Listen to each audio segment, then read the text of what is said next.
I'm calling the special board meeting of the Sacramento City Unified School District Board of Education to order for May 11, 2022. Superintendent, can you please take roll? Member Pritchett? Here. Member Garcia? Here. Member Rhodes? Present. Member Morowski? Here. Member Wu? Present. Member Phillips? Present. All right. Item 2.0, do we have any public comment for agenda items only? We do not. All right. Item 3.0, Board Workshop Strategic Plan and Other Initiatives. 3.1, Adopt Resolution Number 3270, Resolution regarding proposed decision of Administrative Law Judge in implementing classified layoffs. Chief McCarn, welcome. Hi, thank you. Good evening, everyone. President Pritchett, board members, superintendent. Hopefully you can hear me okay. We are going to thank you. Before you tonight is the resolution to approve the proposed decision from the administrative law judge. So you saw the beginning of this resolution proposal when we met at the beginning of March for the preliminary notices. So we're coming back now to share with you what's happened and to share the final. So we'll talk about the timeline, what's happened March through May, and then final notices and where we are. I don't think I'll use acronyms, but just in case I do, they're listed here. ALJ, Administrative Law Judge. I'll really try not to do that one, although I think about that one a lot. As a reminder, the budget development staffing process that starts in really December with sites and departments getting their information, their staffing allocations from the business office, with meetings that take place in January and February with sites and departments and stakeholders. In February, with the gathering and analysis, initial analysis of that data, looking over attrition that's happened, and then the board meeting in March, where this year, Resolution 3254, we brought forward a recommendation which you approved for a reduction. That resulted in 106 notices going out, and we were really clear then and trying to be really clear that no employee would lose a position in the district in terms of employment. Everybody remains employed, but not necessarily in the same position. April, the hearing, and here we are in May. So just a little reminder about Assembly Bill 438. It changed how we do classified layoff process. Before, we would come to you once, and we would go through the process, issue notices 60 days, and that would be the end. This process, as you can see on the right-hand side, added in some additional rights for employees, the big one being a right to a hearing, and a final layoff notices. So they get a preliminary in March and the final in May. So that's what happened. As we went through the hearing, you can see just a reminder here of what we brought forward to you.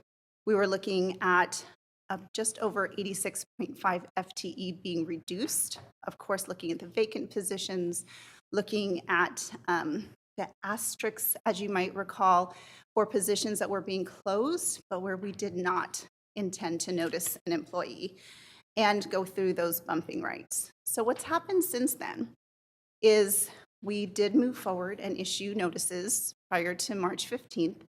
106 of those went out, and employees then had an opportunity to request a hearing.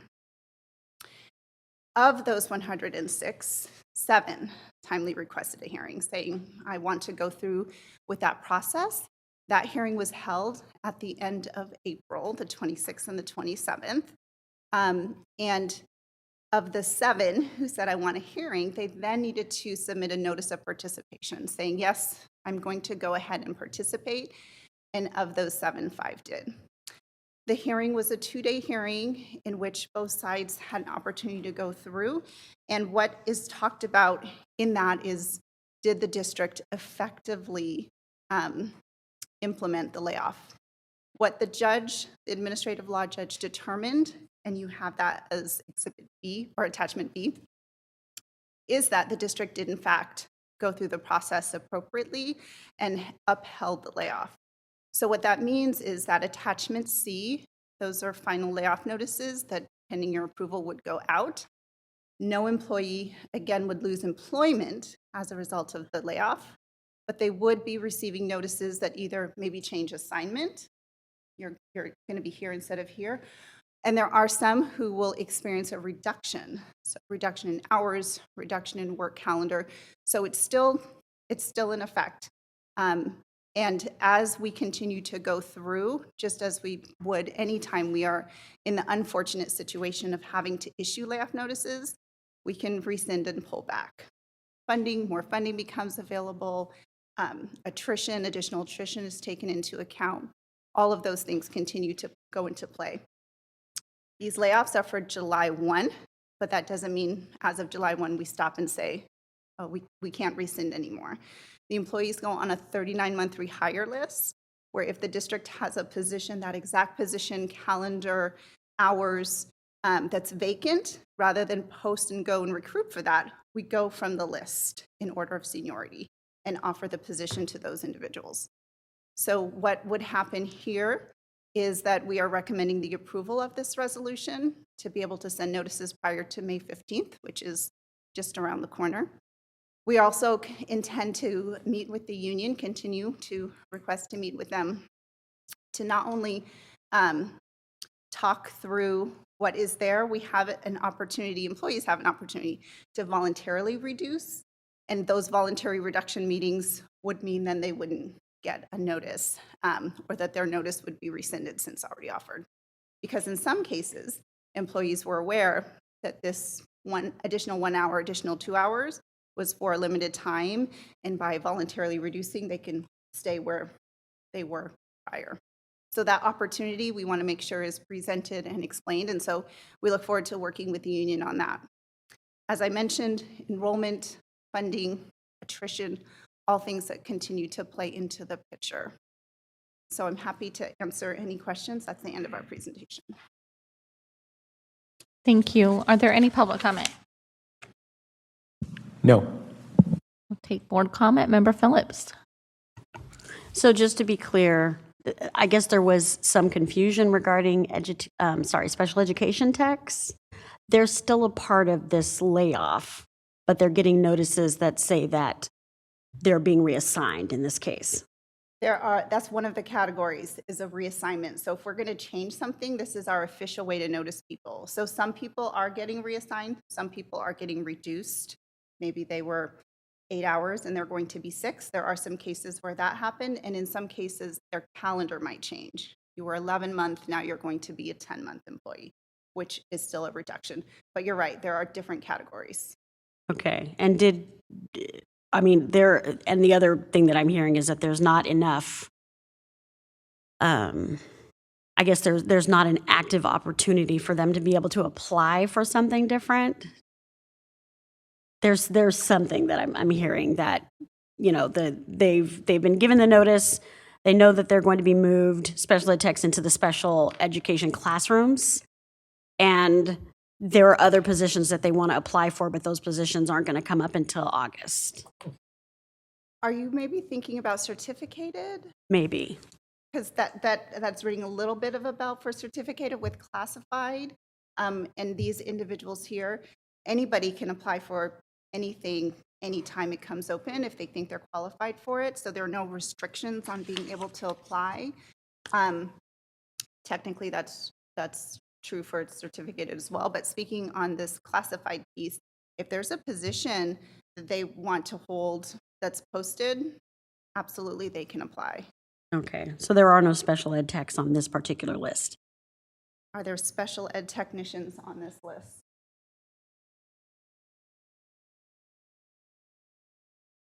We can double, triple Okay. confirm if there are special ed techs being maybe moved might from have one the location to word the wrong. next. You can correct me.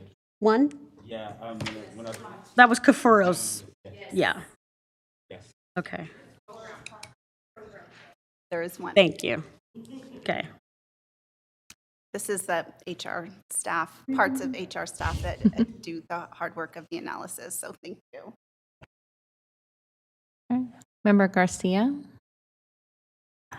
Thank you. Okay, so I know this is a long, complicated process, and then One of the things that I'm still trying to figure out is the positions, the people in the positions in attachment C. How did that get identified? How do we know who needs to, who was identified to either have a reduction in hours or needs to move? And then remind us of the reasons why that is happening outside of funding. Sure. So for a classified reduction in force, it is due to lack of work or lack of funds. And the process that we go through in terms of analysis and who that affects involves looking at seniority dates, looking at time, positions held, all of those different components, as well as usually the volunteer reduction process happens a little bit earlier. But when you look at attachment A, that is the preliminary notices, right? March. When you look at C, we have been through the administrative law judge. The proposed decision doesn't indicate that we needed to make any adjustments, that in fact we did complete that analysis correctly and that it stands. So what we have now is a final layoff notice, and final meaning they get it by May 15th, it's effective for next year, but not final in that it can be rescinded and things can change as additional things come into play. Like, for example, those voluntary reductions, like additional funding, like enrollment, like attrition, all things that could potentially change that scenario and picture. So the individuals in C are going to, if this is approved and based on the recommendation of the administrative law judge, get those final notices, which will tell them you're going to move from here to here. Or, I mean, there are 5 different letters. Or you were 8 hours and now you're going to be 6, or you were 4 and you're going to be 3, or your calendar is changing. It's telling them that something is different. They're not going to be in the exact same place that they are this year and what they can expect next year. Okay, so then my follow-up question is, so number 3, should enrollment increase? So we know we've had a pretty steep decline in enrollment over the last 2 years. Additional attrition can still happen, or funding be identified.